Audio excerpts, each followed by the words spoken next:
Hey, welcome back to another video. It's time to dive back into DC X Sonic Metal Legion because the second issue is now here. This one is probably a little closer to the actual release of the issue. At the time I record this, it came out yesterday. I really did try to fast track this one so I'm not, a couple of weeks behind. Plus, I've got other stuff that I would really like to get released before the next one. If you missed the last issue, I don't know why you'd click on this if you did, but whatever. The gist of things is that the worlds of DC and Sonic have been linked again thanks to the definitely not at all sinister Lex Egg gates that suddenly appeared out of nowhere. That first issue was largely showing off more character interactions, which I am all here for because that was a huge highlight of the first crossover, and while there is still some of that in this issue, there's also some proper build-up to the ongoing plot, which we'll get to. Like before, I'm not going to go over every little thing that happens in this issue, but obviously there's going to be spoilers because I'm talking about the plot, so don't say I didn't warn you. So right off the bat, we get the exact thing that I, and probably everybody else, saw coming a mile away.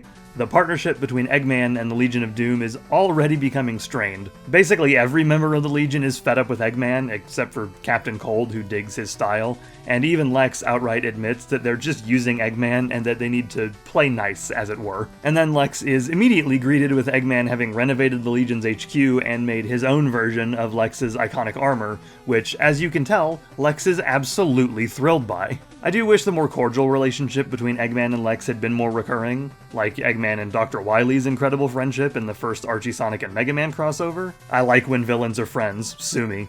But seeing everyone just barely tolerate Eggman is pretty amusing, and he and Lex are both such egomaniacs that there was pretty much no chance of them ever not butting heads. Besides, Lex isn't the only one already planning to toss aside his new buddy, as Eggman explains exactly that to Catwoman, who's not normally part of the Legion of Doom, especially since these days DC tends to keep her in the more anti-hero side of things. But she explains her affiliation as wanting to stick on the winning side, which I suppose makes sense. Eggman also mentions that he has his own spy in the works, leading to a cut to Rouge speaking with Lex, in a scene that very intentionally mirrors the one between Eggman and Catwoman, right down to Rouge explaining that she wants to stay on the winning side, which is also why she's got a very Catwoman-esque outfit on. When in Rome, It actually kinda reminds me a little bit of Catwoman's design from The Batman, the cartoon, not the movie, but I don't think that was specifically what they were going for. It's just the big ears and the goggles made me think of that. Lex here also seems pretty certain that if Eggman tries anything, his own spy, who is definitely Catwoman, although he doesn't outright say so, will tip him off to it. Of course, Rouge and Catwoman are both on the crafty side, and sure enough, we then get a bit right after that showing the two of them hanging out and laughing about Lex and Eggman spilling their plans so easily. Turns out that the both of them are actually spying on Lex and Eggman for the Justice League, so they're pretending to work for Lex and Eggman, while pretending to be spying on them for the other party, but in reality they're spying on the both of them for the League.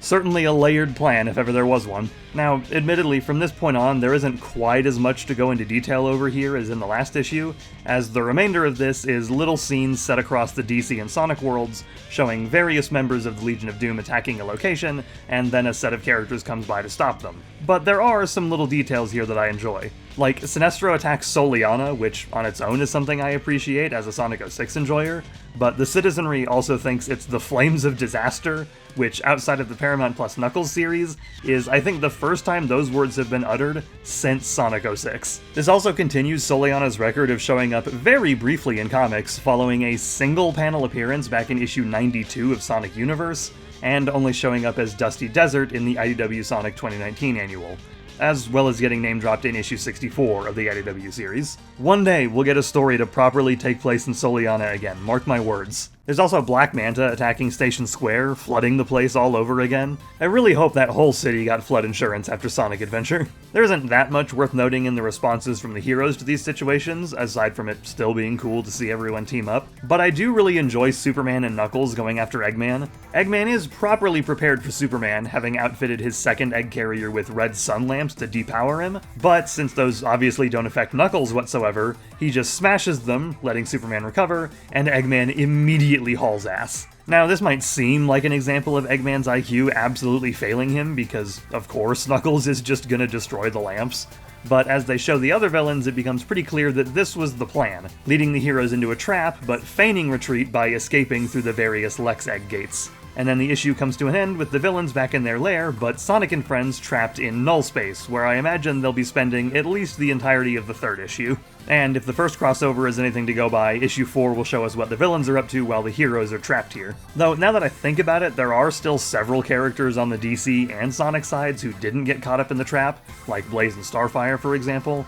So maybe this time around we'll get a bit more of a focus on the B team, for lack of a better term. In fact, that's almost certainly going to be the case, given some of the covers showcase several other DC and Sonic pairs, which ought to be pretty exciting. I'm particularly interested in Big and Aquaman interacting. I imagine Aquaman will have some things to say about Big fishing him up in the first issue.